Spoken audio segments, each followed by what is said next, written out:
Hello guys, इस episode के start में हम जीटीएस के मेंबर को देखते हैं जो कि बाहर निकल रहे थे। तो इतनी देर में रिपोर्टर याओ को खेल लेते हैं और उससे क्वेश्चनिंग करने लगते हैं कि तुम्हें सस्पेंड कर दिया गया है कुछ दिनों के लिए, तो इसके लिए तुम क्या बोलना चाहोगी। तो वो कहने लगती है कि ये मैं डिज़र्व करती थी, तो मुझे इसमें कुछ भी नहीं बोलना। लेकिन यहाँ पे रिपोर्टर उसकी बातों पर नहीं मानते और भी ज़्यादा क्वेश्चनिंग करने लगते हैं, जिसमें याओ काफ़ी ज़्यादा अनकम्फर्टेबल फील कर रही थी। उसे ऐसा करते हुए देख के यहाँ पे चैंग उसका स्टैंड लेता है और वो रिपोर्टर से कहने लगता है कि आप लोग जो क्वेश्चनिंग कर रहे हैं ये इनलीगल है, और वो लॉ की बातें को झाड़ने लगता है, जिसमें रिपोर्टर भी चुप हो जाते हैं और लोग याओ के रास्ता छोड़ देते हैं। फिर हम याओ को देखते हैं जो कि बस से जा रही थी। तभी इतनी देर में वो लियो के इंटरव्यू को देख रही थी, जहाँ पे इंटरव्यू वाले उसे याओ के बारे में पूछने लगते हैं, जिसमें लियो याओ की काफ़ी ज़्यादा तारीफ़ें करने लगता है और वो कहता है कि मैं काफ़ी ज़्यादा खुश हूँ कि वो हमारा टीम मेंबर है। इसमें याओ काफ़ी ज़्यादा खुश हो जाती है क्योंकि फ़र्स्ट टाइम लियो ने उसकी तारीफ़ ही की थी और वो लियो की तरफ देखने लगती है। तो लियो उसे कहता है कि ज़्यादा हवा में मत उड़ो, मैंने तो ऐसे ही बोल दिया था, और वो मुँह को घुमा देता है।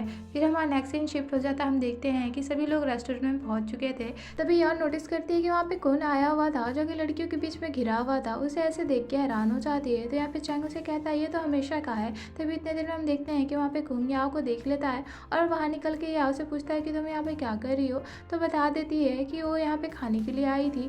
तो यहाँ पे हम देखते हैं कि कुंग हमेशा की तरह इसके साथ दोबारा फ्लर्ट करने की कोशिश कर रहा था। तभी इतने देर में वहाँ पे चैंग उसे रोक लेता है और हम देखते हैं कि सामने से उसका भाई आया था जिसका नाम ताई था, और ताई को देखते हुए देख के यहाँ पे याओ थोड़ा हैरान हो जाती है। तभी हम देखते हैं कि वहाँ से कुंग भी उसे बाय बोल के अंदर चला जाता है, जिसके बाद वो दोनों भी अपने टीम मेंबर के पास आ जाते हैं और हम देखते हैं कि सभी लोग का खाना आ चुका था और सभी लोग खाना एंजॉय भी करते हैं। लेकिन यहाँ पे याओ तो ताई के बारे में सोची जा रही थी और सोच रही थी कि उसने कहाँ उसे देखा है। लेकिन उसे चैंग कहने लगता है कि तुम यहाँ पे ताई के बारे में ज़्यादा सोचना बंद करो और खाना खाओ ताकि तुम्हारा हाइट बढ़ जाए, जिसमें याओ से घूर के देखने लगती है और वो लोग खाना को एंजॉय करते हैं। नेक्स्ट शिफ्ट होता है। हम यहाँ पे विला का सीन देखते हैं जहाँ पे कवि बिस्किट को लेने आया था ताकि उसे कुछ खाना खिला पाए। तभी इतने देर में नोटिस करता है कि यहाँ पे चैंग की फिश गायब थी। तभी वहाँ पे याओ भी आ जाती है और वो कहने लगती है क्या हुआ। तो बता देता है कि यहाँ पे चैंग की फिश गायब है। अब वो दोनों भी उन दोनों फिश को देखने लगते हैं, लेकिन वहाँ पे फिश नहीं मिलती। तभी इतने देर में याओ नोटिस करती है कि उस फिश के अंदर एक बाल था जो कि कैट का ही था। अब जैसे ही याओ उस बाल को देखती है तो अपने कैट को सूखने लगती है, जिससे उसे पता चल जाता है कि इसकी कैट ने फिश को खा लिया है।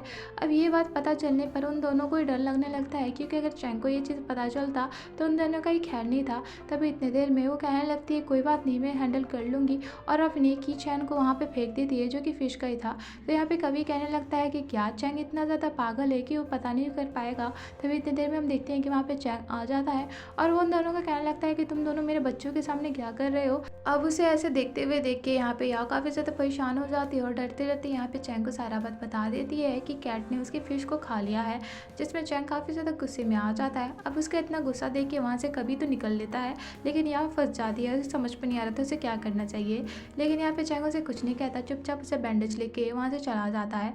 जिसके बाद हम याओ को देखते हैं जो कि अपने रूम में उस बैंडेज को लगा रही थी। तभी इतने देर में वहाँ पे जिंगयांग की कॉल आती है जो कि उसे बताती है कि मैंने अभी चैंग का लाइव स्ट्रीमिंग देखा, और वो लाइव स्ट्रीमिंग के दौरान पिरान्हा प्लांट खोज रहा था। जिसकी बात सुन के यहाँ पे याओ तुरंत ही फ़ोन काट देती है और वो चैंग का वही लाइव स्ट्रीमिंग को देख रही थी जहाँ पे वाकई में वो पिरान्हा प्लांट खोज रहा था। अब ये देख के उसे लगता है कि इसकी कैट तो गई। जिसके बाद हमें नेक्स्ट मॉर्निंग का सीन दिखाया जाता है जहाँ याओ की आंखें खुलती है और अपनी कैट को नहीं देख पाती, जिसकी वजह से वो नीचे जाती है क्योंकि उसे डर लग रहा था कि वाकई में इसके कैट के साथ कुछ हो गया है।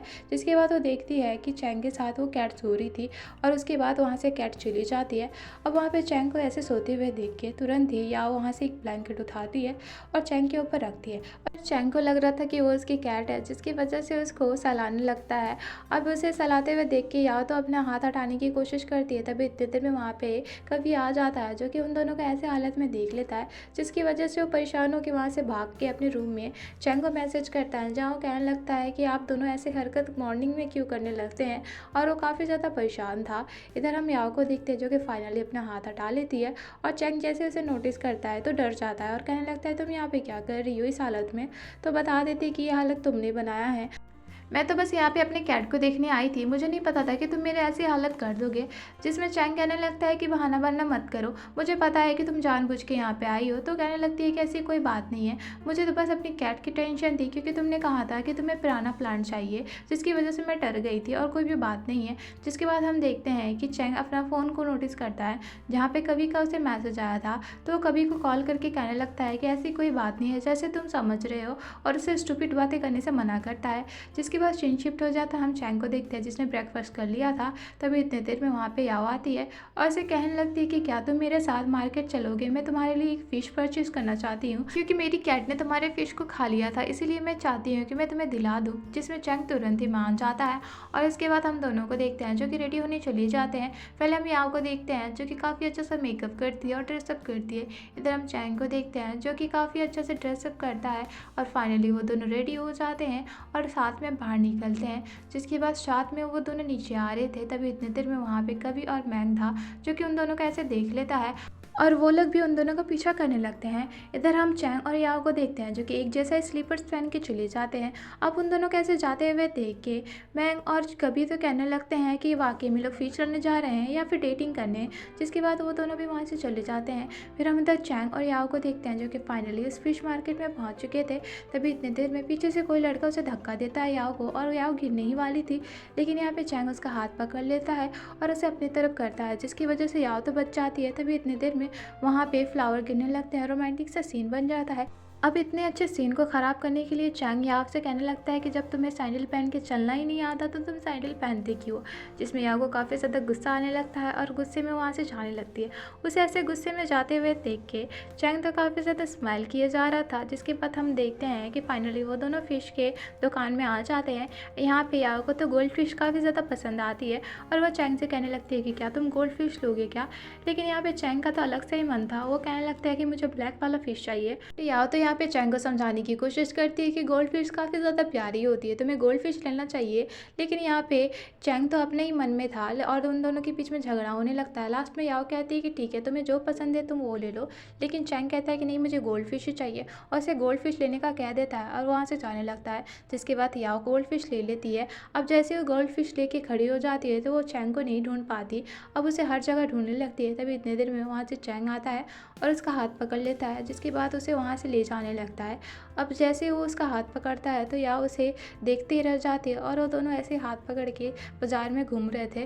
तभी इतने दिन में याओ को कोई कैट पसंद आ जाती है, तो उस कैट को लेने का सोचती है, लेकिन चैंग उसे मना ही कर रहा था। तभी पीछे से एक लड़की आती है और उस कैट को ले लेती है। अब उस कैट को लेते हुए देख के वो काफ़ी ज़्यादा हैरान थी। तभी हम देखते हैं कि वहाँ पे ताई था जो कि अपनी गर्लफ्रेंड के साथ वहाँ पे आया था कैट को लेने के लिए। अब जैसे याओ इसे नोटिस करती है तो वो चैंग से कहने लगती है ये तो ताई है, लेकिन चैंग तो ज़बरदस्ती उसे वहाँ से लेके भाग रहा था। तभी इतने देर में वहाँ पे याओ चैंग से कहने लगती है कि वो ताई था ना, तुमने मुझे वहाँ से भगाया क्यों, वो तो अपनी गर्लफ्रेंड को लेके यहाँ पे आया था। जिसमें चैंग से कहने लगता है कि वो अपने प्राइवेसी को मेंटेन कर रहा है। तो मुझे नहीं लगता है कि कितना ज़्यादा एम्बैरेसिंग हो रहा था, हमें लोगों की प्राइवेसी पे ध्यान देना चाहिए, और वो याओ को समझाने लगता है। इसी के साथ उन लोगों की कार भी आ जाती है और वो दोनों वहाँ से जाने लगते हैं, और इसी के साथ हमारा एपिसोड यहीं खत्म हो जाता है। मिलते हैं नेक्स्ट एपिसोड में। Thank you for watching.